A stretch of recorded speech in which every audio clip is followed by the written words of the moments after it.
Shalom and welcome again to another shiur in our series, The Talmudic Sages, Ethics of the Fathers, Pirkei Avot. I hope all of you had a beautiful, meaningful, uplifting Pesach. I know I did. And this is the perfect time of the year where we start Pirkei Avot again.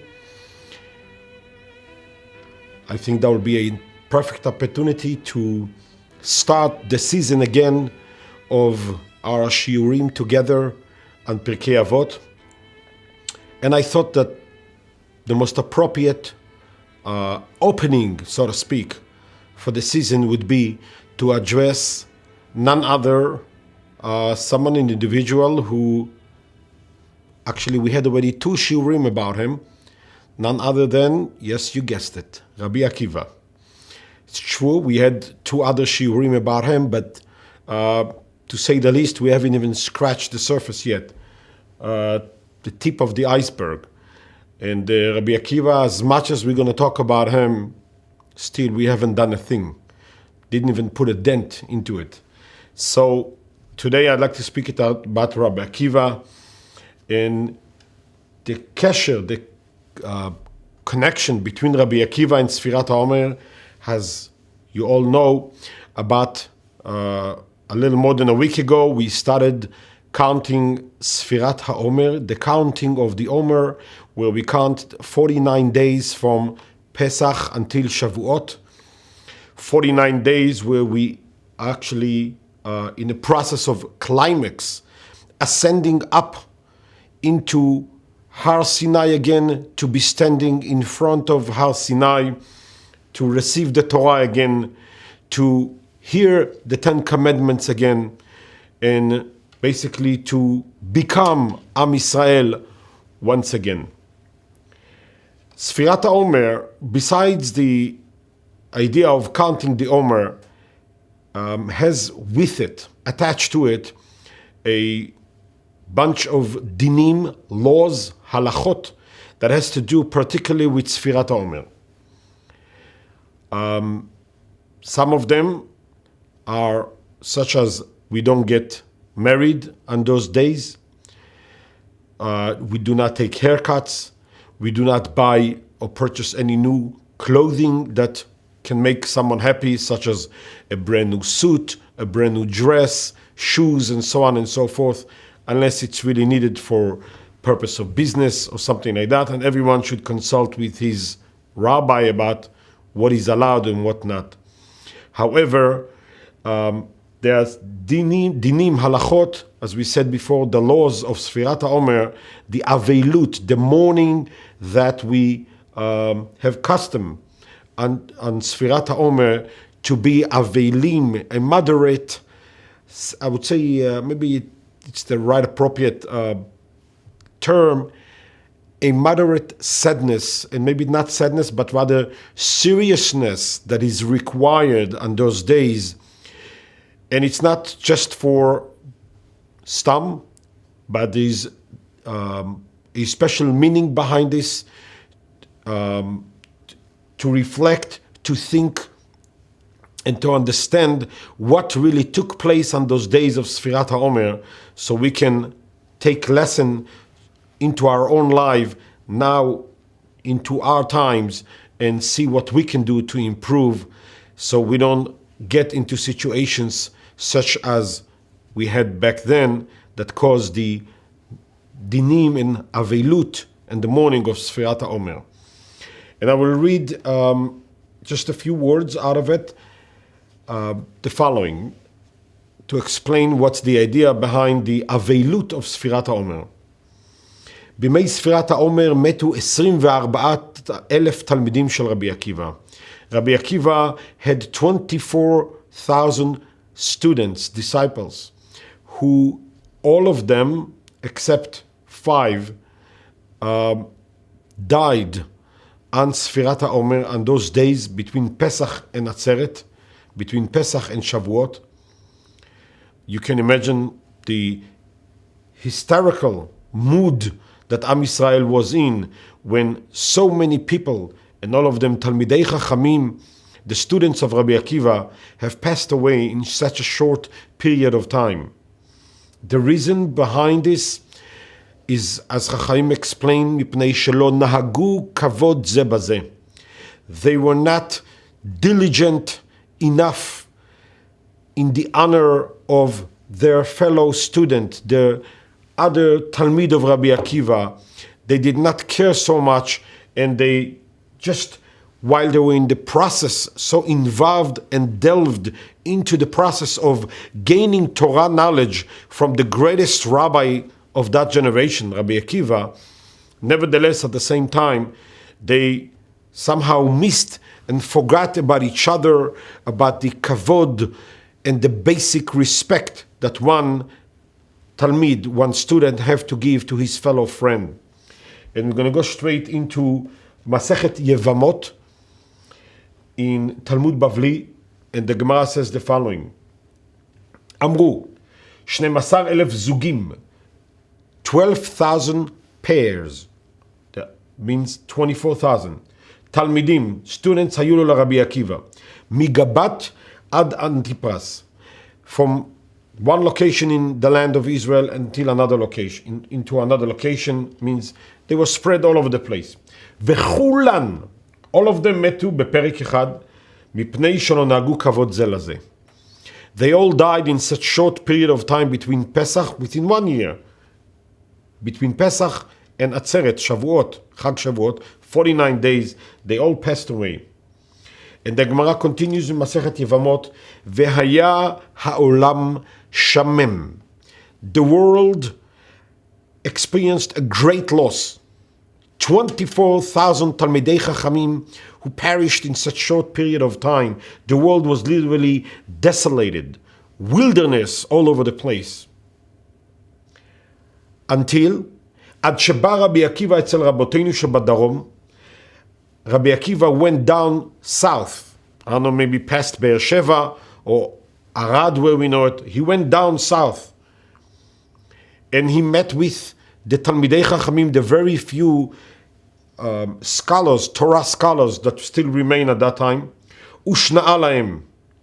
And he so to speak, he started the whole thing again. He pressed the restart button and start everything from scratch again. Imagine that. Rabbi Akiva, 24,000 students, and the Rebbe within 7 weeks remain studentless. No Talmidim. And he has to go and start all over again. He wasn't a young man anymore. But he did not give up. He went down south and he met there with Rabbi Meir, Rabbi Yehuda, Rabbi Yossi, Rabbi Shimon, that's Rabbi Shimon Bar Yochai, Rabbi Elazar ben Shamua. These are the 5 students, the seeds actually, that from them everything started growing and it sprouts all over again. Vehem ha'emidu Torah ota sha'ah, says the Gemara in Masechet Yevamot.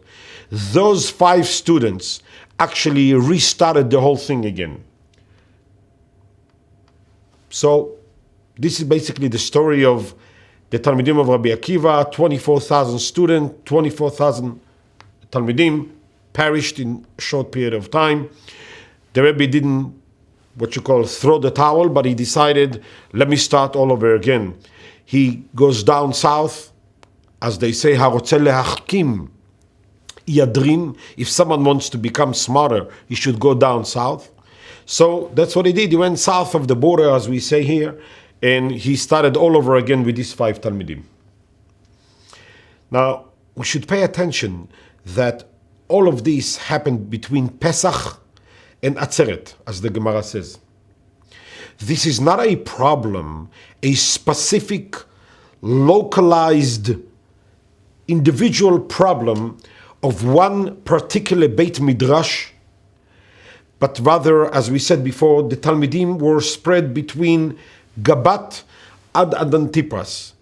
They were all over the land of Israel. So it's not a one particular localized problem in a particular shul or Bet Midrash or in one specific yeshiva. but rather, as we can understand, it was a spread all over the problem that spread all over the place between all the Talmidei Chachamim, all the 24,000 students of Rabbi Akiva who lived at that generation. What was the problem? What I know we said before, Shalom Nagu Kavod Ze B'Ze. What does it mean? They smack each other, they cursed each other. When they saw each other, they didn't get up from the chair. What happened? What that means? What it means that they did not, Shalom Nagu Kavod Ze B'Ze, they did not have respect for one another. Some versions actually say Shalom Nagu Kavod Ze Laze, not Ze B'Ze, na Ze Laze, one to another. But this way or that way, let's try to analyze and find out what exactly happened. As we said before, the Gemara used the expression Vehaya ha'olam shamem. The world was desolated. Automatically, it brings the association of the famous saying, Im mekablim atem et haTorah, as God said to the Jewish people before Matan Torah, before Har Sinai, if you want to receive the Torah and take it from me, mutav, fine. We can make the shidduch between us. Ve'im lo, but if you don't want to receive the Torah, machzir ani et haolam letohu vavohu, I will bring back the world to its original position, original situation before the time of creation. In other words, I will just press the escape button, I will wipe the whole thing off the screen, and story is over. As we say, Shilmalei lo kiblu Israel et haTorah lo nivreu shamayim va'aretz. When God created the world back in the 6 days of creation, it was with the idea that in so many years from then, Am Israel will receive the Torah. But if they won't, the whole world wouldn't become about. We wouldn't have the world the way we have it today. Shilmalei lo kiblu et haTorah lo nivreu shamayim va'aretz. Heaven and earth wouldn't be created to begin with. Shene'emar, im lo briti yomam v'layla, chukot shamayim va'aretz, lo samti. I wouldn't put the heaven and earth together if not the fact that so many years from now, Am Yisrael would receive the Torah and keep it, observe it, and be mekayem the Torah. So, as we said before in Shulchan Aruch, or Chaim, Siman Taf Tzadik Gimel, we say over there, נוהגים שלא להסתפר עד ל"ג לעומר, שאומרים שאז פסקו מלמות. Now we said before that the dinim, the laws of Avelut, the laws of mourning are being held and kept from Pesach until Shavuot, which is 49 days. It's true. But there's one exemption to the rule. There is one day smacked in between, the 33rd day of the counting of the Omer, the day we know as Lag BaOmer, that on that day you are allowed to get married, you are allowed to listen to music, you are allowed to play music, you are allowed to take haircut, you are allowed to buy new clothes, and so on and so forth. As Chazal explained to us what happened, Shomrim she'az pasku milamut. I know we said before that they died between Pesach and Shavuot, but as we say from Shulchan Aruch, it says, she'az pasku milamut, on the day of Lag BaOmer, 33 days after Pesach, this is when it actually stopped and they didn't die anymore. So, while it's accustomed to think that we celebrate Lag BaOmer, because that's the day that Rabbi Shimon Bar Yochai came out of the cave after being secluded in there with his son Rabbi Elazar for so many years. It's true, that's the day they came out. It's true, as we're going to see in the continuation of the Shiur, it was on a Friday, Erev Shabbat. But nevertheless, as we learned from Shulchan Aruch, the reason and the main reason for the big happiness that we observe on the day of Lag BaOmer is not because of Rabbi Shimon Bar Yochai was finally released from his own self-imposed prison, so to speak, in the cave with his son, but rather because that's the day they stopped dying, the students of Rabbi Akiva. In order to truly understand what happened, we have to take a close look and analyze what was the life situation, the lifestyle of the Talmidim of Rabbi Akiva, what brought them to be Talmidim of Rabbi Akiva, and what caused them to die tragically in such a short period of time. We're going to go straight into Masechet Nedarim, Daf Mem Amud Aleph, in the Talmud Bavli, and it says the following short story. מעשה בתלמיד אחד מתלמידי רבי עקיבא שחלה. A student of Rabbi Akiva once, when he had 24,000 students, he fell ill. He became sick and he was in bed, unable to attend classes, unable to go to Bet HaMidrash. You would think that from 24,000 students, there are plenty friends, colleagues who would make it their business to come by and see how he feels. Maybe he needs a medication, maybe he wants to drink something, anything he needs help with. But the Gemara says, לא נכנסו חכמים לבקרו. None of them went to visit this particular Talmid of Rabbi Akiva, until no other than the big Rabbi himself, Rabbi Akiva, made it his business to go in and see what's doing with this Talmid. And the Gemara says, ונכנס Rabbi Akiva לבקרו. He went to see him. Now, back in those days, probably there weren't ceramic tiles, flooring in houses, but it was earth, dust, and it wasn't such a fresh air in there, and the student was suffering. And as the Gemara says over there, Rabbi Akiva took some water, a bucket of water. The famous Rabbi Akiva came to visit him, and he took a bucket of water and poured it all over to make the dirt, the dust, wet and settle down, so will be no dust to come up and bother his respiratory system of this particular Talmid. ובשביל שכיבדו וריבצו לפניו, for making the dust settle down before him, אמר לו, the student told Rabbi Akiva, Rabbi, החייתני. Rabbi, you brought me back to life. You literally revived me. I was near death. I couldn't breathe in this place. And finally I'm able to breathe again. The Gemara continue, יצא רבי עקיבא ודרש. Rabbi Akiva came out from him, went back to Beit HaMidrash, and he says the following, כל מי שאין מבקר חולים, anyone who does not go to visit the sick, כאילו שופך דמים. It's as if he actually, literally kills that person. None other than Rabbi Akiva says again, if you don't go visit the sick and help him and see to it that he will get his needs met, הרי זה כאילו שופך דמים, literally as if he literally kills this person because you prevent him from getting the proper help that he needs in order to become better and overcome his illness. And pay attention to the Lashon of the Gemara.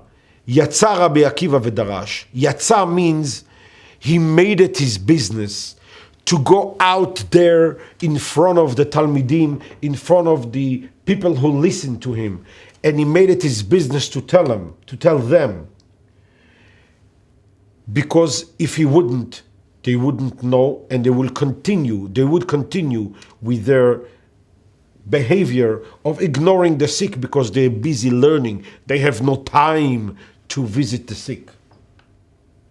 And the question arises, from 24,000 students, how is it possible that not even one student couldn't see to it, to take time, to take a break from his learning and go see maybe the sick friend need anything.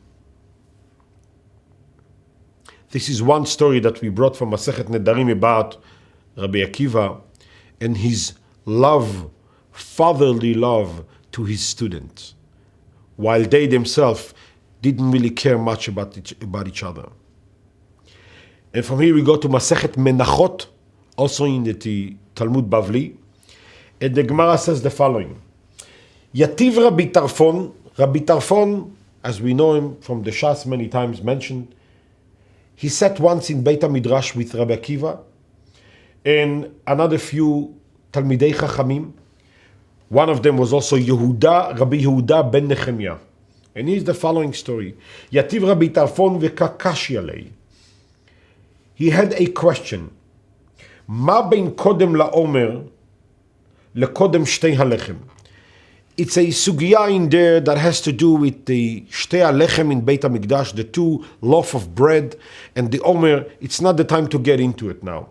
This is not the point of the shiur. But what I want to bring out of it is the following.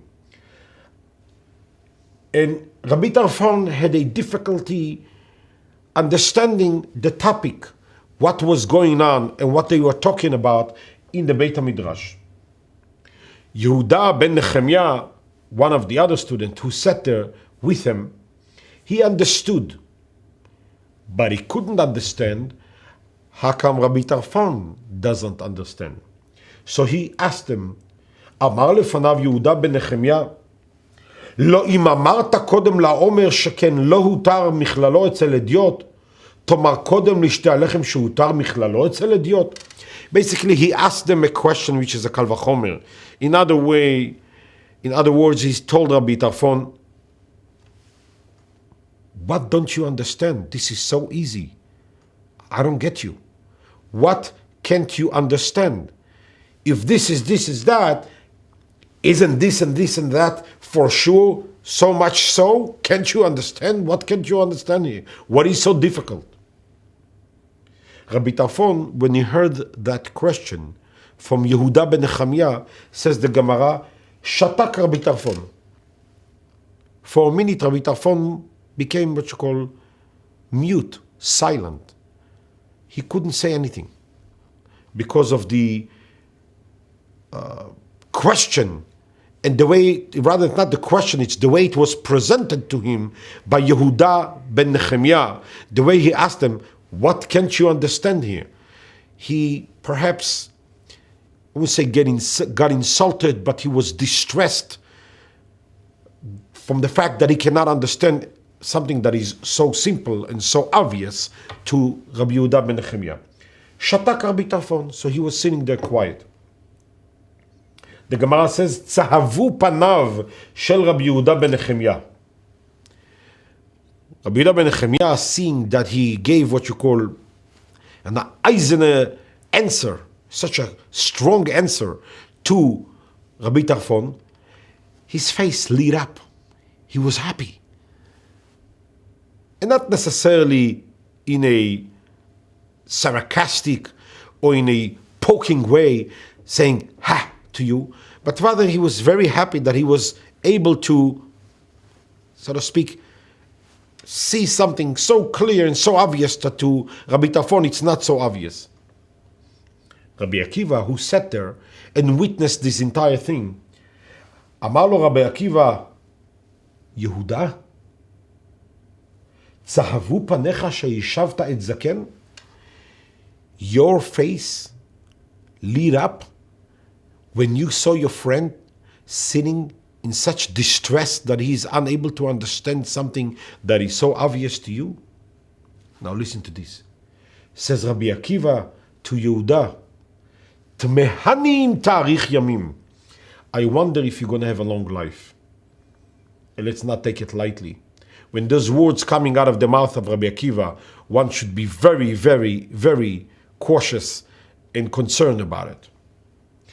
Amar Rabbi Yehuda bar Ilai, says the Gemara, the continuation of the story. Rabbi Yehuda bar Ilai says, Oto aperek pras haPesach haya. It was short time before Pesach. As the Gemara explained on the side, Rashi explained it was 2 weeks before Pesach. כשעליתי לעצרת, when I came back for שבועות, back to the same area, to the same בית מדרש, שאלתי אחריו, I inquired about יהודה בן נחמיה, היכן הוא? Where is this תלמיד יהודה בן נחמיה? Where is he? אמרו לי, נפטר. He passed away. He's no longer around here. נפטר והלך לו. He died. When Rabbi Akiva says to Rabbi Yehuda, יהודה, צהבו פניך שישבת את זקן, your face lit up when you saw your friend in distress, תמהני עם תאריך ימים, I wonder if you're going to have long life. This was the result. By the time Chag Shavuot came around, he was no longer around, Yehuda ben Nehemiah.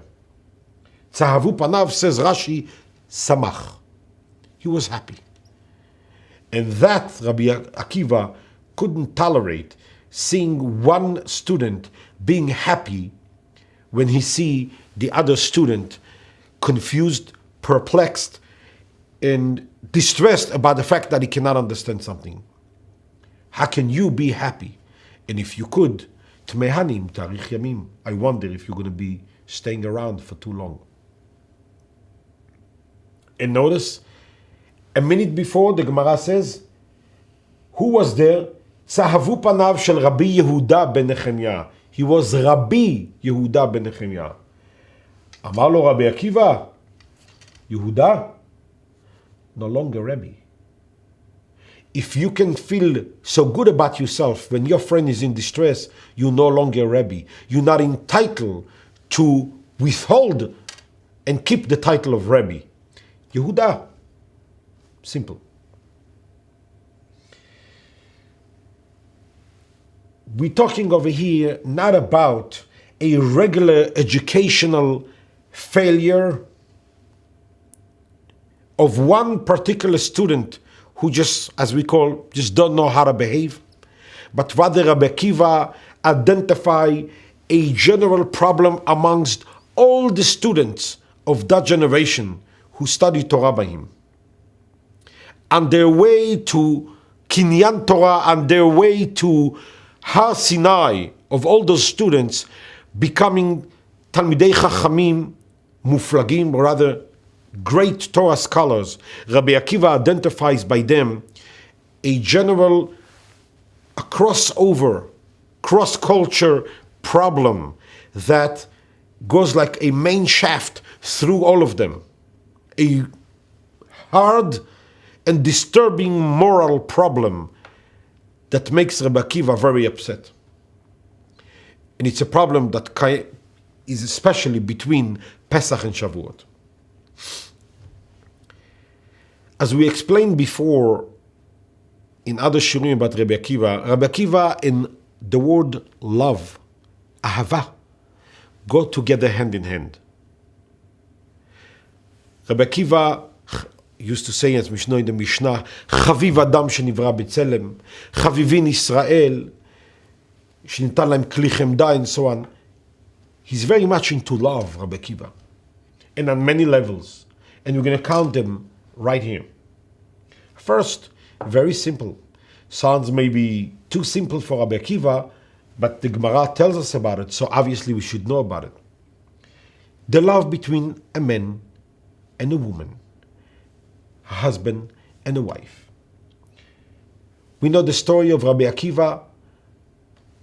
Before he became Rabbi Akiva, he got married to Rachel, his wife, his first wife.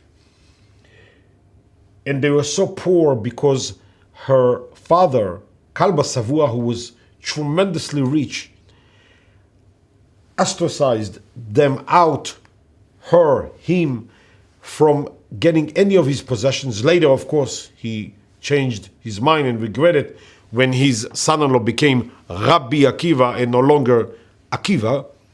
But nevertheless, they were so poor, he and his wife, that they sleeping in a barn full of hay, to a point that the Gemara says they did not even have pillows.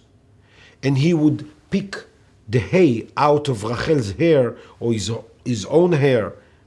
And at that time, he told his wife, one day, if I will be rich, I will buy you Yerushalayim shel Zahav. I will buy you an ornament. It's a special piece of jewelry. I guess it's a plate of gold with the picture of Yerushalayim on it. And he says, Rachel, my dear wife, one day if I could, I will get it for you. Yodea tzadik nefesh be'emto, and we're going to talk about it later, the tremendous love that she had for him when he came back after 12 years of learning Torah, not even entering the house. And she said, if he listened to me, he has my permission to go and study Torah for another 12 years. And he heard that, he made a U-turn, and he went back for another 12 years and came back 12 years later with 24,000 students. And when he came back, the Talmidim saw this old, frail, poor-looking woman coming to greet him, and they wanted to push her. They didn't know that this is his wife. And he says, leave her alone. Sheli v'shelachem shelah. My Torah, your Torah, all of our Torah belongs to her. Because she allowed me, she was the one who encouraged me first to go and learn Torah. So we see the tremendous love between Rabbi Akiva and his wife. Rabbi Akiva also loves his nation tremendously, as we know, and we mentioned in previous shurim. He was the noseh kelim. He carried the weaponry, the gear of Bar Kochva, and he ran in front of him. So he loves his nation, he loves his wife. He has a tremendous love to the Torah, as we know from the famous story with Rabbi Akiva, who once, when the Roman government, the oppressors, said that no one is allowed to study Torah, and Pappus ben Yehuda, an individual named Pappus, saw him, and he told Rabbi Akiva, what are you sitting here? Makhil keilot barabim. You congregating around with people learning Torah. What are you doing? You're risking your own life and other people's life. And he told them, Rabbi Akiva, I will give you a mashal, an analogy. And he told them, once the fish were swimming in the lake, in the river, and a fox who really wanted them was walking on the river bank, and he told the fox told the fish, why don't you come outside? And you and I can live together just like our forefathers did. And the fish tell the fox, are you the one that they say that he's the clever of them all? You the smartest of all the animals? You, the fox? You are the fullest and full animal, a stupid animal that how can you even say such a thing? Because we do not come out. Even in the water, we are afraid constantly because of the net that the fishermen might put and catch us on any moment. So even in the water, where we basically have all our essentials needs, even there, we cannot be at ease. You want us to come outside to the dry land where for sure we're going to die? Says Rabbi Akiva to Pappus, the Torah is the water. En mayim ela Torah. We are the fish swimming in the Torah, in the ocean of Torah. So while we study Torah, we are afraid for our life. If you're going to stop learning Torah and come out into the dry land, so to speak, as we said before, ha'olam shamem, we're going to go into the barren land, to the wilderness. What purpose to life we have? Are we going to have any life? Of course we're going to die. Who needs such a life without Torah? So you see the tremendous love that Rabbi Akiva also has for the Torah. We know Rabbi Akiva is the one who also have coined the slogan "Ve'ahavta lereacha kamocha," ze klal gadol b'Torah. So Rabbi Akiva is the one involved with the word love, "Ve'ahavta lereacha kamocha." So Rabbi Akiva, as we see, all of him is one big collection of ahavot, loves, different types of loves. From where Rabbi Akiva learned so much about love. Who was his teacher who told him about love? Who got him so advanced in the topic of love? As you remember probably from previous shiurim, his main Rebbe was Rabbi Eliezer. Rabbi Eliezer ben Hokenos. We had a separate shiur about him. We know that both of them started learning Torah at a late age. Both of them experienced Hadarat Nechasim. His father-in-law, and his father, Rabbi Eliezer ben Hokenos, his father, and Rabbi Akiva, his father-in-law, both have they literally swore that they will never give a penny of their money. They were tremendously rich, and they ostracized these two individuals out of their nechasim, their possessions. So there's a special connection between Rabbi Akiva and Rabbi Eliezer ben Hokenos. You probably all know about Shir HaShirim, the Song of Songs, written and composed, put together by King Solomon, Shlomo HaMelech. It's a beautiful, beautiful, long song that comes to describe the love and the relationship between Am Yisrael and God. It's being brought in terms that we human beings understand, in a very, very loving way. Some even say, for a lack of a better term, a very seductive way. But nevertheless, Shir HaShirim is holy. And not stam holy, but holy of holiness. And we see the following. At one point, Chachamim, our sages, have considered maybe to put away for good Shir HaShirim and put it away. Shir HaShirim, the best way probably to describe it is as we have Megillat Esther for Purim, we have Megillat Eicha for Tisha B'Av. Shir HaShirim is the Megillat Ha'ahava, the Megillah love. And Rabbi Akiva says, Chas v'shalom, לא נחלק אדם מישראל על שיר השירים שלו תטמא את הידיים, שאין העולם כולו כדאי, כי יום שניתן בו שיר השירים לישראל. The entire world deserved to be created for that day, says Rabbi Akiva, the day that Shir HaShirim was given over to Am Yisrael by King Solomon. Why? שכל הכתובים קודש. All the other things are holy. ושיר השירים, says Rabbi Akiva, קודש קודשים.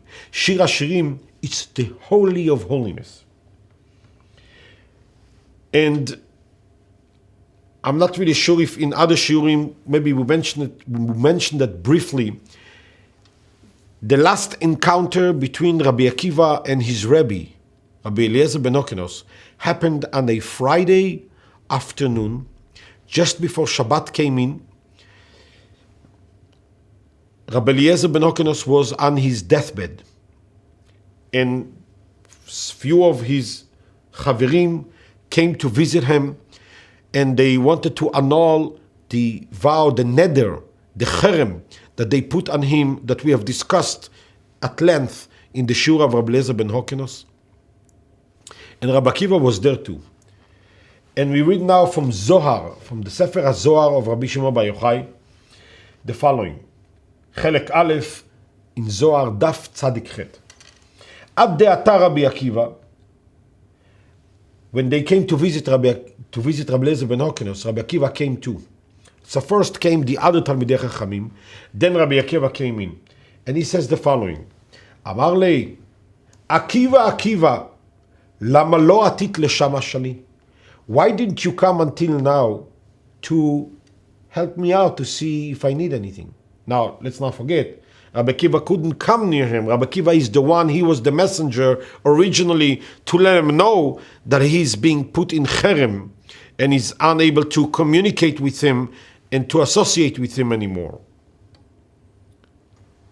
Amar le Rebbe, no, what did Rabbi Akiva can tell him? What can he answer the old frail Rebbe on his deathbed asking him, where were you all those years? Why didn't I see you? Why didn't you come to visit me? Amar lei Rebbe, lo hava li pnai. I didn't have time. Says the Zohar, irtach. Rabbi Eliezer ben Okenos became extremely upset with him. Amar, et ma'alach itamut mitat atzmach. I wonder if you're going to die naturally, a natural death. I don't think so. Those are terrible words. Latye deyeh kasha mikulhon mitatei. He told them, you should know, I know that we learned it in the shiur of Rabbi Akiva and the 10 martyrs, that they all died in the hand of the Roman government. But he told them, your death, Rabbi Akiva, will be harder and more horrific and painful than the rest of them. Bachi Rabbi Akiva started crying. He wept. Ve'amar le, Rebbe, olif li oraita. Rebbe, can you teach me Torah now? Iftach pumei Rabbi Eliezer b'maaseh merkava. Rabbi Akiva took the chance few minutes before his death, and he started teaching maaseh merkava, the heavenly chariot structure, something similar to the pardes as we spoke before. And says the Zohar, ata esha ve'ascha letarvehon. A fire came from heaven and encircled both Rabbi Akiva and Rabbi Eliezer ben Okenos. The rest of the Chachamim who were there, Abu Chachimaya Shmamina Deleit Anan Chazyan ve'Kadain lekach. Since the fire encircled only both of them and not us, probably we don't deserve to hear and witness this scene that is taking place in front of our eyes. So they went out. Nafku lepitcha debara v'yativu taman. They ran outside and they went to sit outside by the door. Says the Zohar, hava madehava. Whatever happened, happened. Ve'azal esha. And the fire went away. And Rabbi Eliezer ben Okenos took the time and the opportunity, and he taught him 300 different halachot to Rabbi Akiva. Ve'oliflei reish yudvav ta'amim de psukei de shir hashirim. He taught Rabbi Akiva in this short period of time, before he died, few minutes before they light candles on the last Shabbat, the last Friday night of Rabbi Eliezer ben Okenos, he taught Rabbi Akiva 216 different ta'amim, reasons, esoteric reasons to Shir HaShirim. Can you imagine? That's what we call a crash course. Vehavu einoi de Rabbi Akiva nachtin maya, says the Zohar. The eyes of Rabbi Akiva were dripping tears. Tears of joy, tears of sorrow, tears for maybe tsar for all those years that he wasn't able to learn with his Rebbe. And says the Zohar, v'itchazar esha kekadmita. The fire that left few minutes before came back and encircled them. Kadmata lehai psuka, when they came together to the pasuk, who, Rabbi Eliezer ben Okenos and Rabbi Akiva, came to the pasuk, samchuni ba'ashishot, rapeduni batapuchim. Support me with the ashishot, rapduni, cushion me around with the tapuchim, with the apples. Ki cholat ahava ani, for I am sick in love, not sick of love, sick, what you call, I'm sickly in love with you. Lo yachil lemizbal Rabbi Akiva, says the Zohar. Rabbi Akiva came to a point that he couldn't take it no longer. He was about to explode, literally reaching a climax. Ve'arim kalei bevichyata vegai. He started, not only his eyes were dripping tears, he wept, but rather he started crying loud with his voice. Gai bevichya, he started crying loud.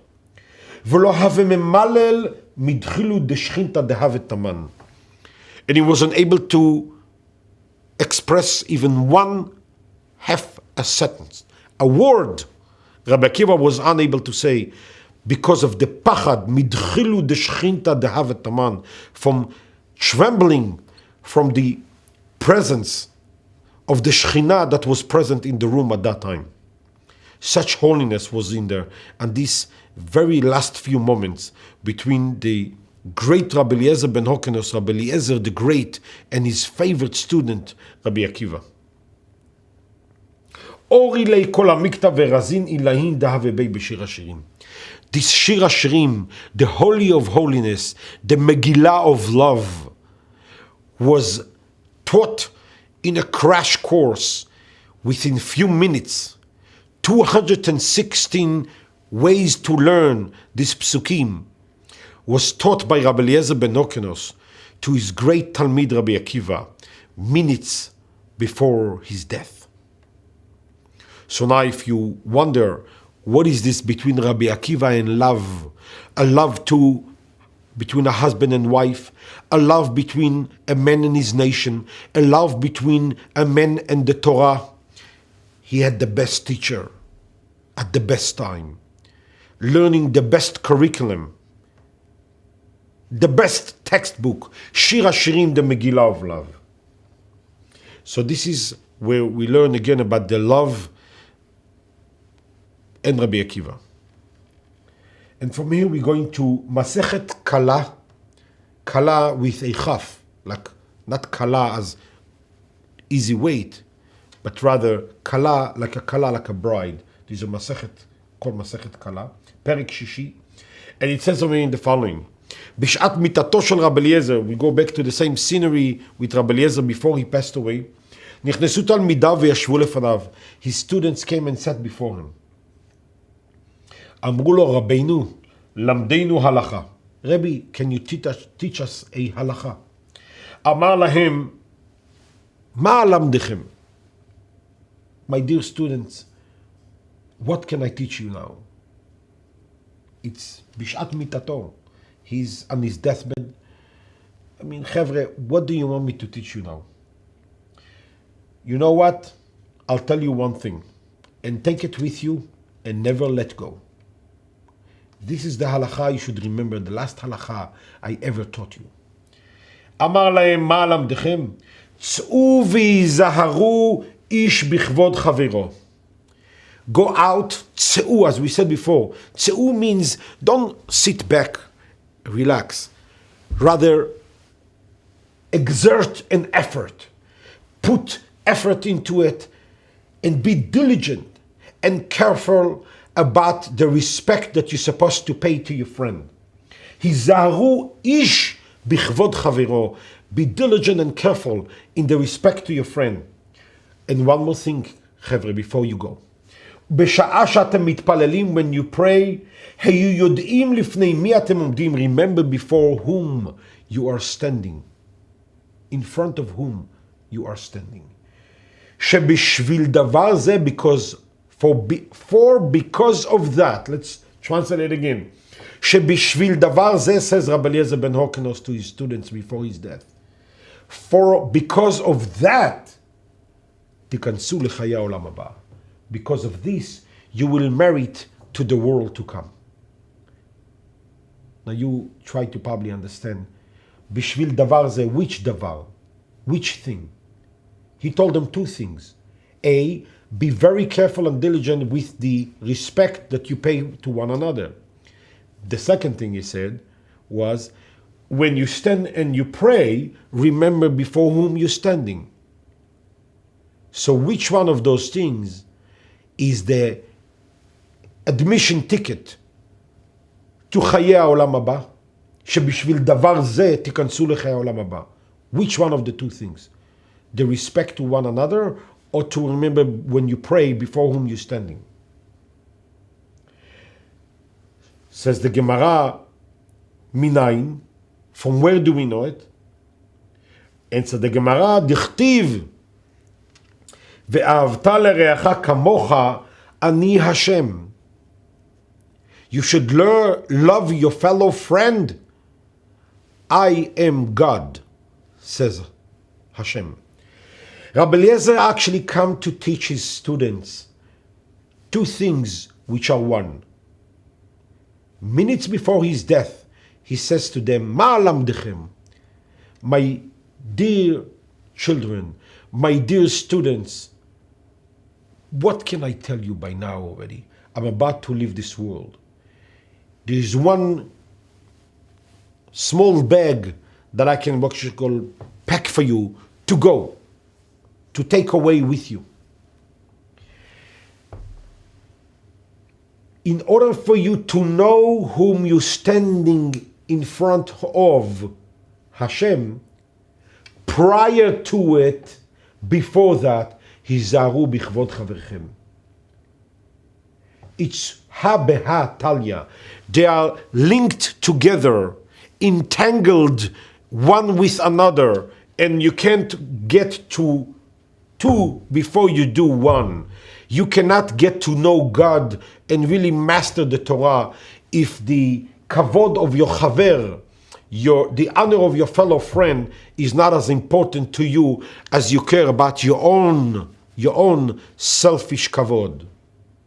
You can get to one without the other. Those are two steps that you must go through the first in order to climb to the second one. So this is what Rabbi Eliezer, the teacher of Rabbi Akiva, the master teacher of the Megillah of love of Shir HaShirim, teach the other students. They didn't get from him the crash course in Shir HaShirim. This was individually a gift, a departing gift before his death to Rabbi Akiva. What they got, the other students, was Hizaru bichvod chaverchem, ish bichvod chavero, ubeshah she'atem mitpalelim. Then, if you were respecting one another, then when you mitpalel, when you pray, you will actually get to know before whom you're standing. Without this, it's not going to work. You must respect your friend first.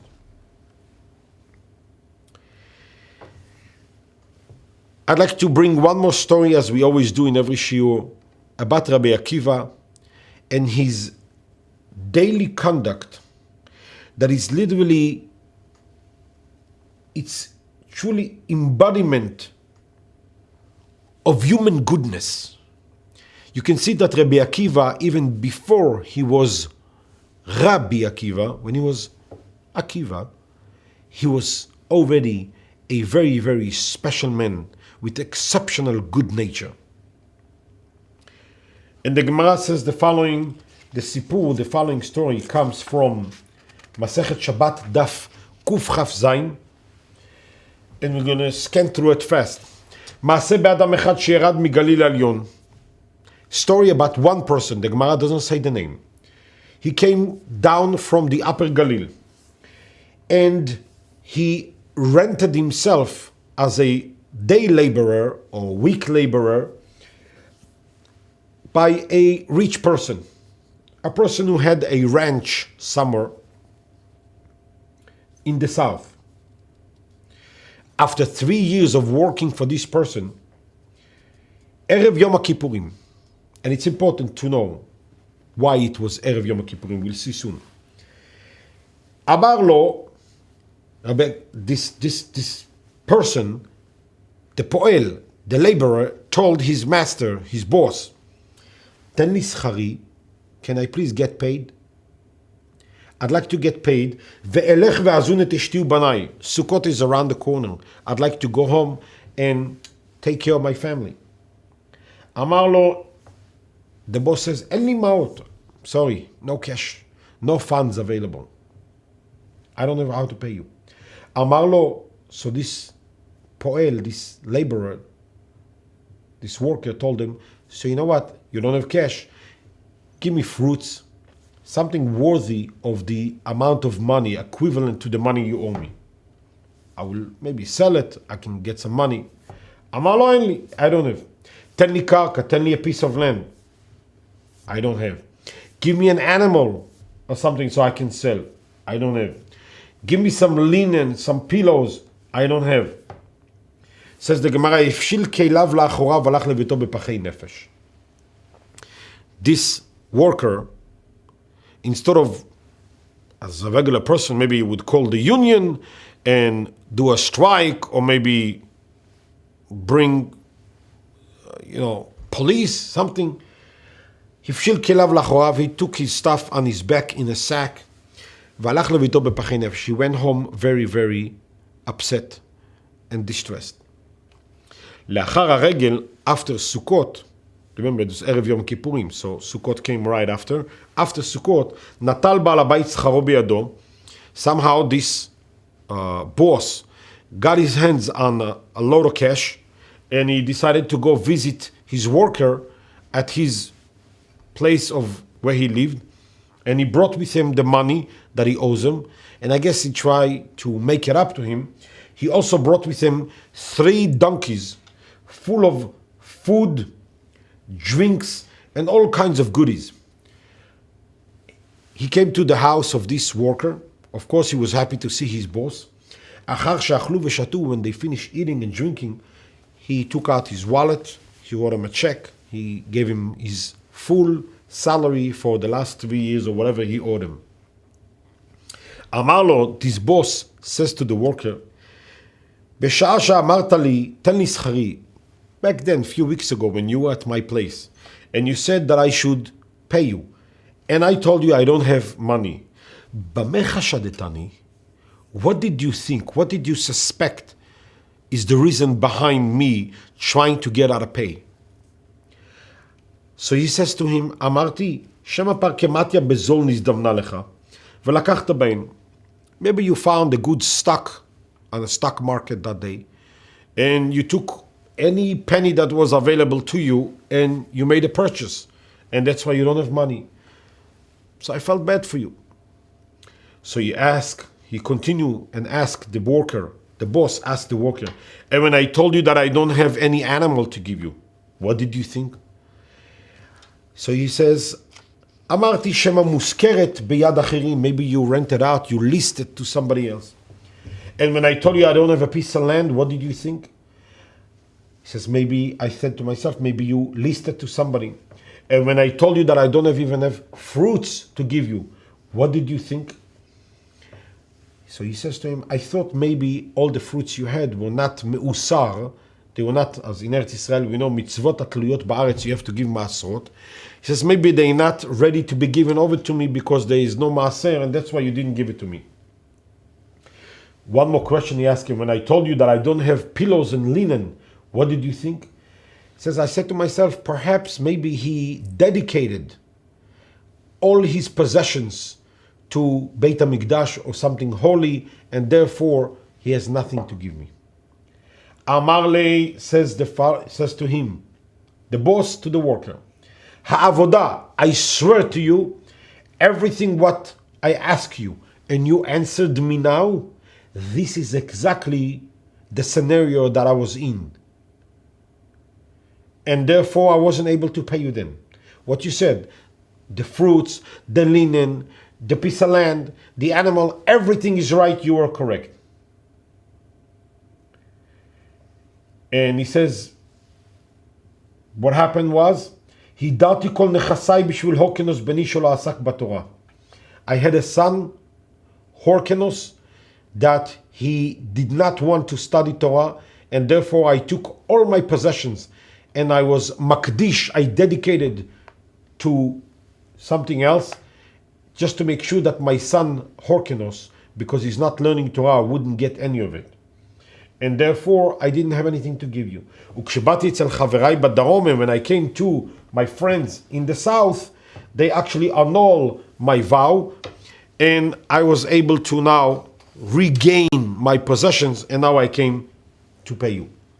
And he concluded, the boss concluded his apology to his worker with the following words, ואתה, and you, כשם שדנתני לזכות, just like you, everything that I told you I don't have, instead of saying this guy is a thief and he's trying to get out of pay, you didn't say that, but instead you actually said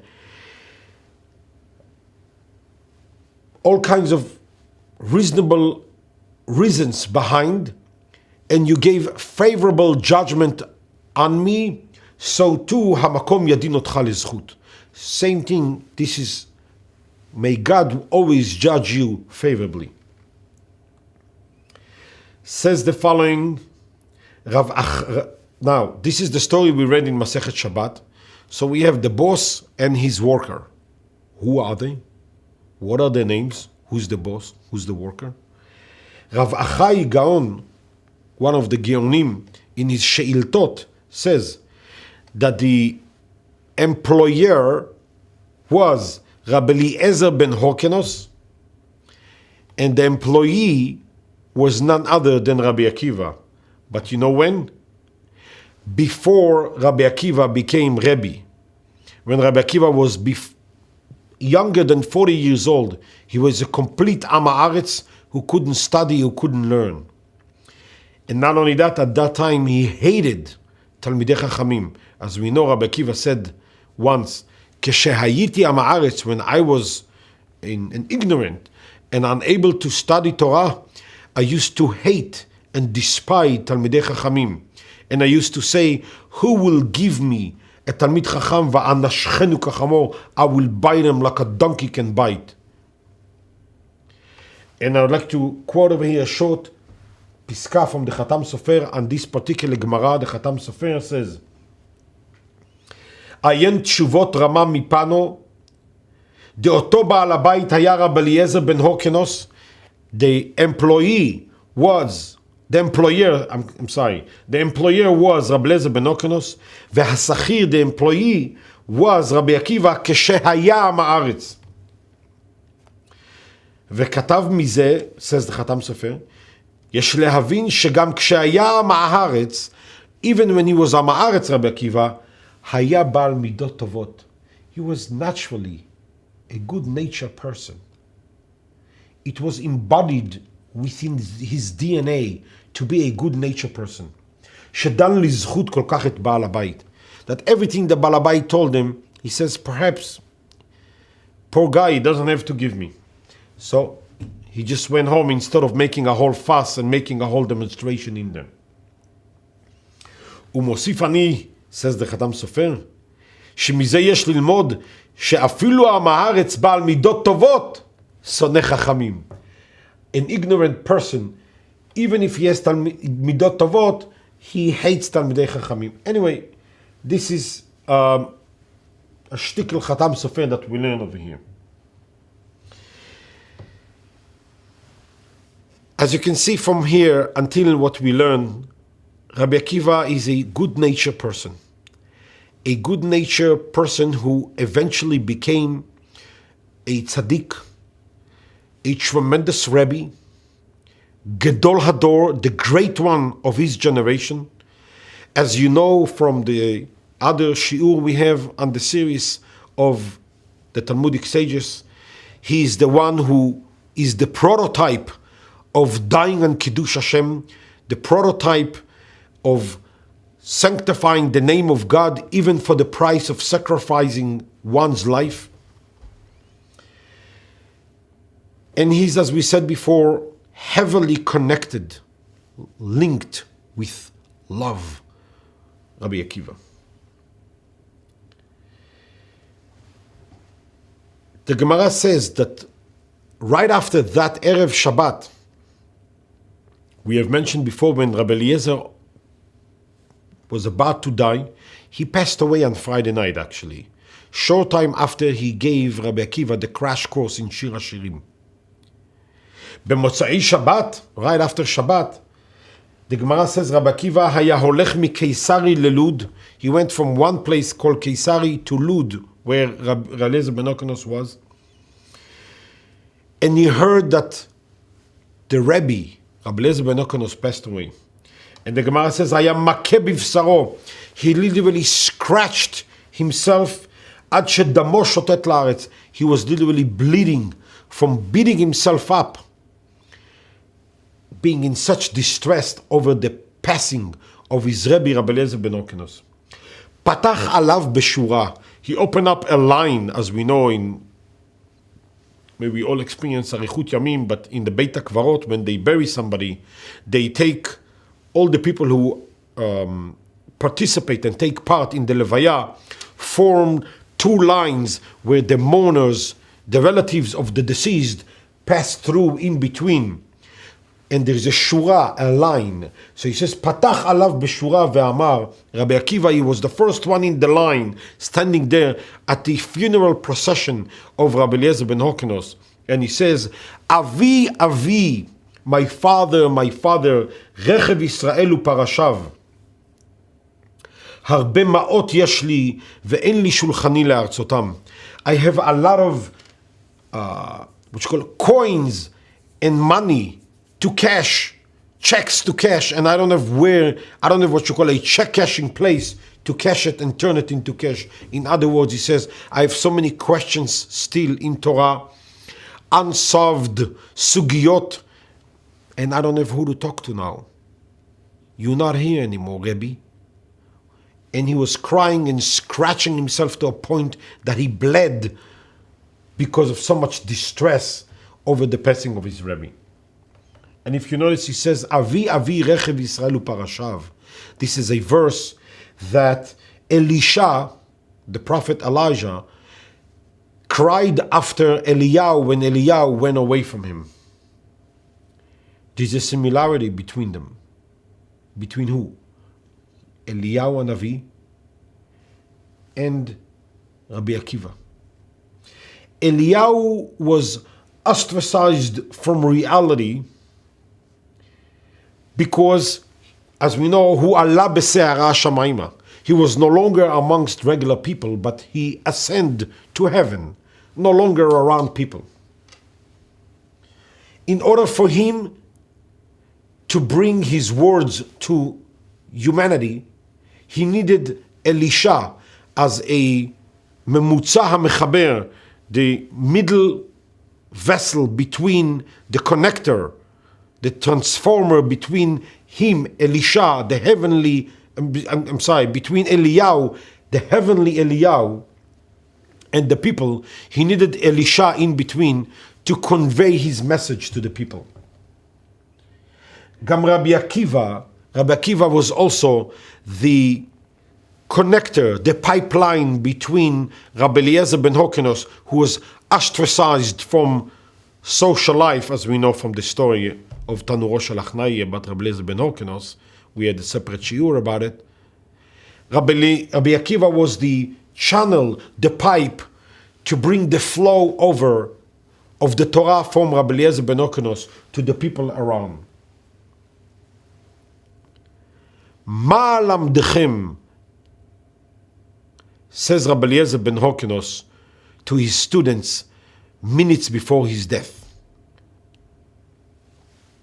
For years you didn't come see me. You were unable to, I understand. I was in Cherem. Now you came. As they say in Yiddish, was ken mechton? What can I do already? What do you expect me to teach you now at this particular stage of the game? You want something? Hizaru bichvod chavreichem, be careful and diligent in the honor of your fellow friend, and that will get you to know before whom you're standing, before Hashem. You want to come closer to Hashem? First, you have to have respect for your friend. Rabbi Akiva, he's the channel, the pipeline that draws this magnificent Torah and idea from Rabbi Eliezer ben Hokenos down to his Talmidim. But the problem was that it took him time to do it.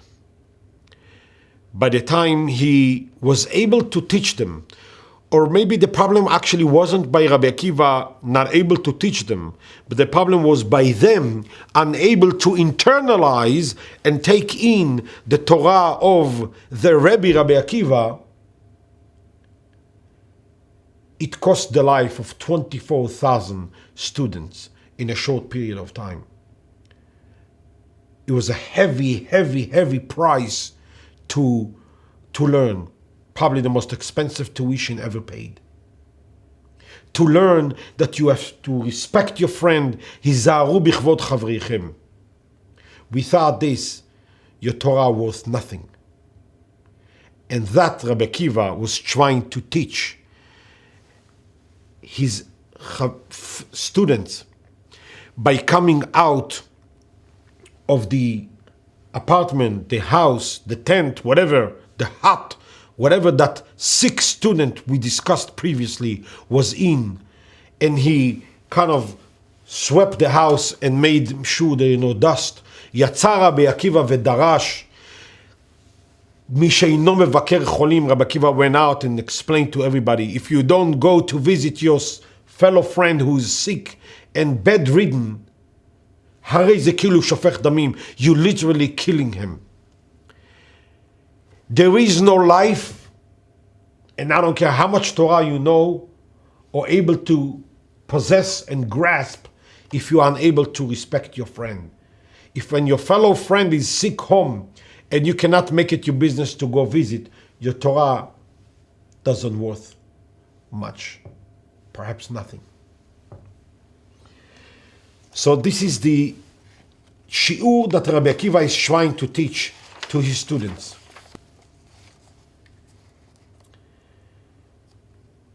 As we do in every shiur, we try to understand and take towards the end of the shiur a closer and deeper look and understand what really took place and what we have learned here.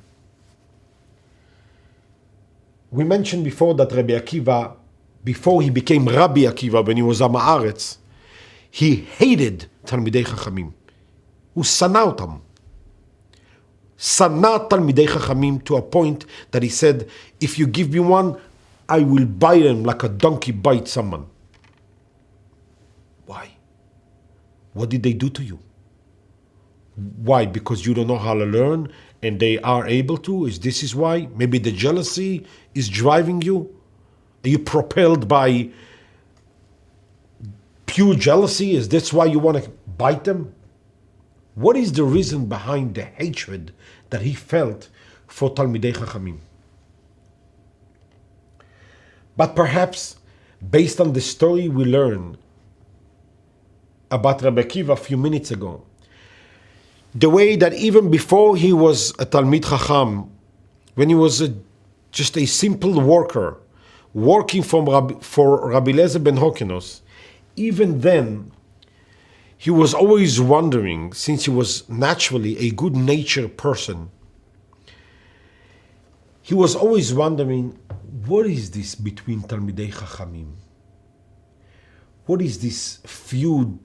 What is this some sort of moderate animosity that goes between Talmidei Chachamim, between one another? He did not have to be Rabbi Akiva to understand that something is very wrong with the system. Something very unbalanced in what he saw, even when he was still Am Haaretz, to a point that he said, if I will get one of them, I will bite them like a donkey. He sees a clear contradiction between what Talmidei Chachamim talk about, what they preach about, and what they actually do in their daily life. This was the problem. Even as Am Haaretz, he can identify and know that something is very wrong with the system. Do you know why? Because his natural instinct, being a good person, told him something is very wrong with this picture. Something is terribly, terribly crooked with what I see. I can't believe that this is the way it was meant to be. And he couldn't take it. This was before he was 40 years old, when he started learning finally Aleph Bet at the age of 40. In the other 80 years of his life, as we know, he lived till 120. In the other 80 years of his life, this is what he's trying tirelessly, again and again and again and again, to instill, enforced, infused, and teach his students the idea of basic respect, basic admiration, and care for each other. That's all he's asking. If a friend is sick, stop what you do, close your Gemara, close your Sefer for a minute, go down to his house, see if he needs anything. Maybe you need to walk over to the drugstore, get him something because he's unable to leave the house. Maybe he needs better pillow under his head. Maybe the blanket he has is not warm enough. How can you sit by the Gemara, continuing learning, when you know your friend is home? Maybe he needs you. Rabbi Akiva goes to visit a sick student when 24,000 students are unable to because they don't have time. They're busy learning. And Rabbi Akiva is the one, when he sees Yehuda ben Nechemiah, when he sees Rabbi Yehuda ben Nechemiah with a face all glowing, lit up, when his friend is embarrassed and perplexed, he says, I wonder if you're going to make it to Chag Shavuot. Do you know why? Because if you want to travel to Har Sinai and you want to stand in front of Har Sinai and hear God says again, Anochi Hashem Elokecha, then first you have to learn how to respect your friend. And if you don't know how to pay basic respect to a friend and feel his distress when he cannot understand something and your face is glowing in joy, then you're not a partner for the journey to Har Sinai. I don't want you sitting with me on the same bus. You are not a companionship to fly with me to Har Sinai. If you can be happy seeing your friend distressed, we're not partners. And let's try to take even a closer look. What really took place? Was he poking at Rabbi Tarfon? No. Was he mocking him? No. What really took place there? It doesn't say that he was insulted, Rabbi Tarfon. It says over there in the Gemara, as you said before, Shatak Rabbi Tarfon. Rabbi Tarfon became silent. So he was quiet. No. But what's the big avle? What is so terrible in here? Rabbi Yehuda ben Nechemiah answered him. He only told him, if this and this and this and that is that, so for sure this and this and that. I mean, he made from a simple kal vachomer. What is the big avla? What happened there that because of that Rabbi Akiva was shaken to the core and told him, Yehuda, Tmehanim tarichaim, I don't think you're going to make it to Shavuot. What did he do? Here's the explanation. When people sitting and learning Torah, when to discuss matters of Torah, the one who speaks at that moment, he is the authentic representative of the Torah, virtually God. Because he says now a svara, a kushiyah, an answer in the Torah. He's revealing the word of God while he's talking. And when Yehuda ben Nechemiah speaks and he reveals the word of God by making the kal vachomer to Rabbi Tarfon, and at that particular few seconds, he is the authentic representative of God, how can he at that moment not care what his friends feels like? How can his antennas cannot sense and pick the delicate signal that his friend is in distress right now? In other words, if I now say a good svara belimud, a good svara in studying Torah, I am none other than the representative of God on the face of the earth at this particular second? Does the feelings and the worries or concerns of my friend supposed to be the object of my worries? Should I really care how he feels?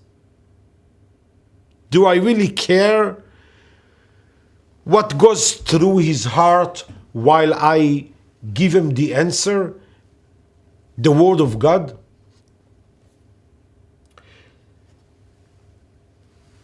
Because in a way, says Rabbi Yehuda ben Nehemiah, I give him the Kal Vachomer, I represent God. Oh, he doesn't feel comfortable for a minute. So be it. He'll come around in 2 minutes. He'll get back to his senses. No big deal. Let him be distressed for a minute. Nothing happened.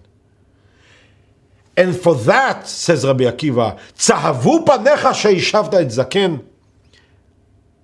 Your face lit up that you gave it to your friend. Rabbi Akiva is basically asking him the following. What is happening between the connection of you and your Torah? Is your friend is in the middle or you bypassed him? Did you go over your friend, or do you remember what I taught you from my Rabbi Eliezer? In order to get to God, to know before whom you're standing, and to represent God as the authentic representative by saying the word of God, the pipeline has to go through your friend. Hizaru bichvot chavrichem. So Yehuda, tzahavu panecha sheishavta et zaken. If you can feel good while your friend is feeling distressed, that means this is Yehuda ben Nehemiah, this is God and His Torah. Rabbi Tarfon is in the middle. He didn't go through him. You went above him. And if you went above Rabbi Tarfon, ignoring his feelings, his embarrassment, his discomfort, then we're not going to make it together to Shavuos. You will not be there with us, Erev Shavuot, standing in front of Har Sinai, receiving the Torah again. You are not partner for this journey. Tmehanim, Tarich Yamim. And what happened, says Rabbi Yehuda bar Ilai, when I came back for Chag Shavuot, I asked Yehuda ben Nehemiah, Heichanu, Eifu. They said he's no longer around. He passed away.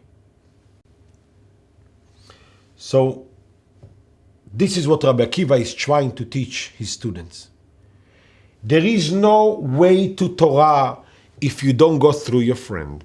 When your friend is sick, you must go visit him. And if you cannot visit him because maybe it's a bitul Torah, then your Torah is worth nothing. Maybe you are chavruta with him, you are colleagues in the same class, but only through the mind, intellectually, on an intellectual level, but not through the heart. Your feelings have been put aside. So if your friend come to the yeshiva, you're able to engage with him on an intellectual level. He's your chavruta, nonetheless. Can you meet him on a heart level? Can you feel his pain? Can you feel his distress, whether he's homesick or whether your friend is embarrassed that he cannot understand something? If you can meet your friend only through an intellectual way, but not able to meet him on a heart level, says Rabbi Akiva, you're not a partner for Matan Torah. Ve'avta lereacha kamocha. We can't do business with you. You don't fit for our company. So this is Rabbi Akiva. This is what he's trying to teach his students. There are many more stories about him. Time constrict, we are unable to get to all of it. But the bottom line and the punchline, what we learn from this is 24,000 students each one think that he understands his Rabbi Akiva, the best way. And perhaps, maybe he's right. Because according to his kishronot, according to his talents, according to his intellectual capacity, he was able to grasp Rabbi Akiva the best he can. But don't forget one fact, and very important one.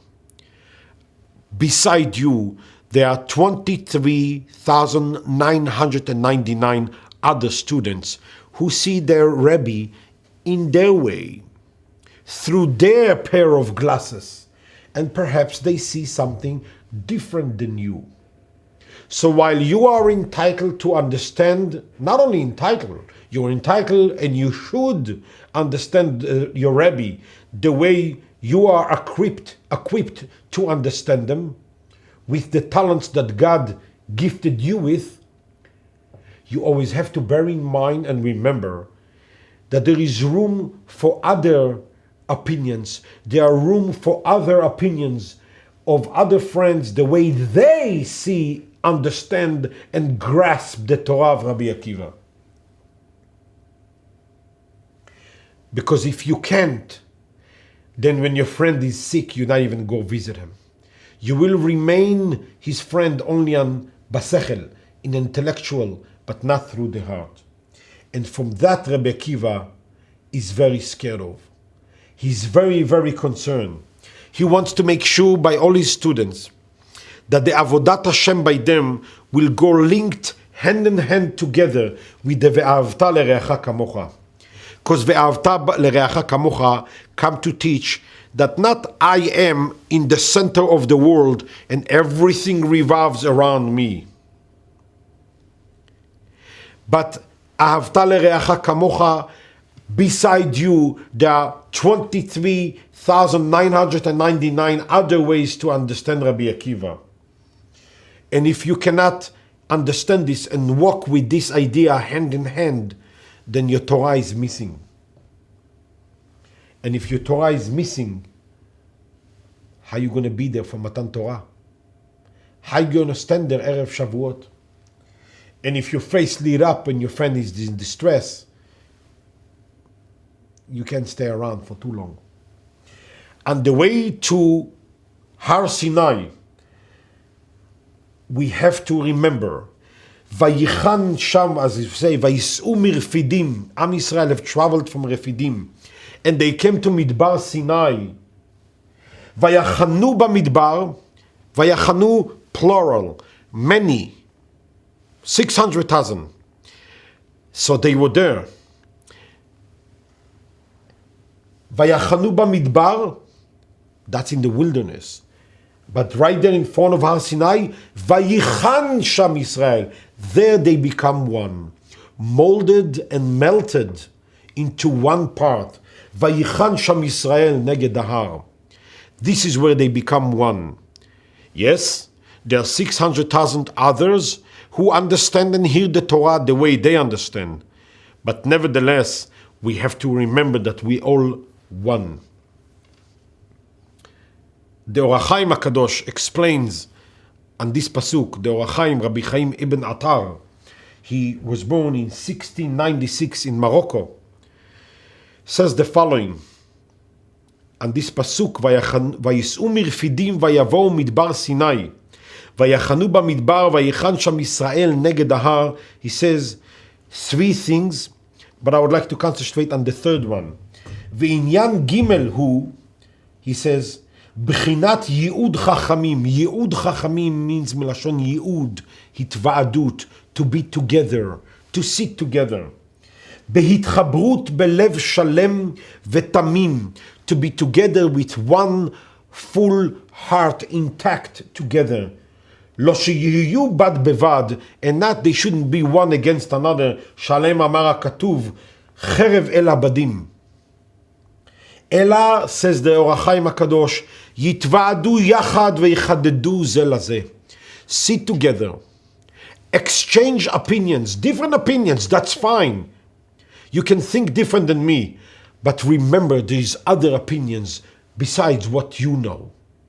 And make room for them.